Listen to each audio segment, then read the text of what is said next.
For many of us, we want to know that we matter. We don't want to know that we are remembered. I think of high school reunions and family reunions. And we may go to them with remembrances of what life was like in the past when we were there. Maybe we think that it will be the same. Maybe we hope that things are different, that we will be thought of better than we were when we were there in the past. My experience has been that not much changes when we go back. The past is the past, and it is written. I remember my 10th high school reunion and how I went expecting to impress my classmates with how well I had done in life. No longer the nerd from back then, no longer the quiet guy who hung out in the background.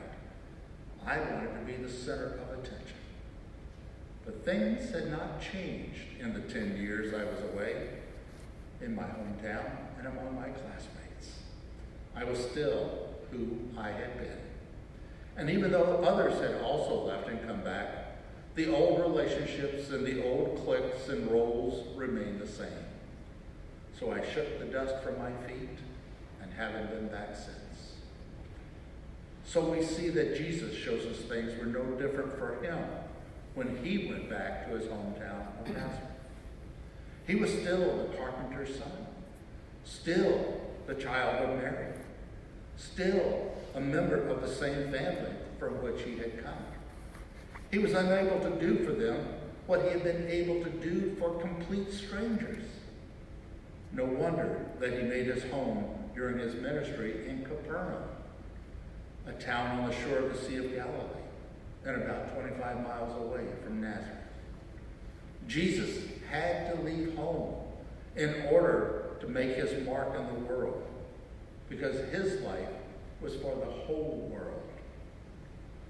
So too is our life for the whole world.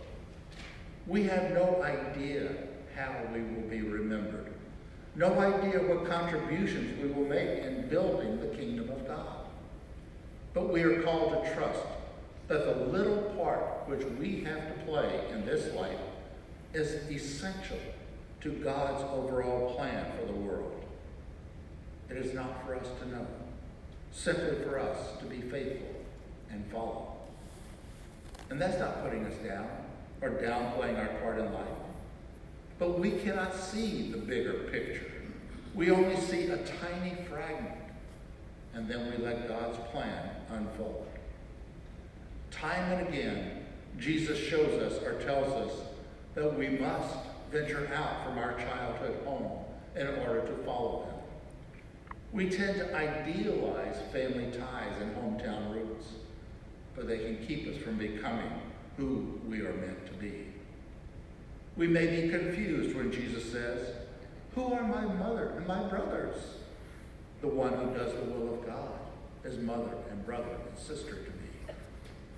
And again, we may question when he says to the young man who wants to go bury his father, "Let the dead bury their dead, but you come and follow me."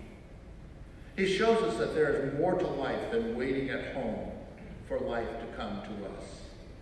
We are to go out and embrace the call to building the kingdom of God, no matter how far away from home we have to go. Adventures await us. Just look at the lives of the saints.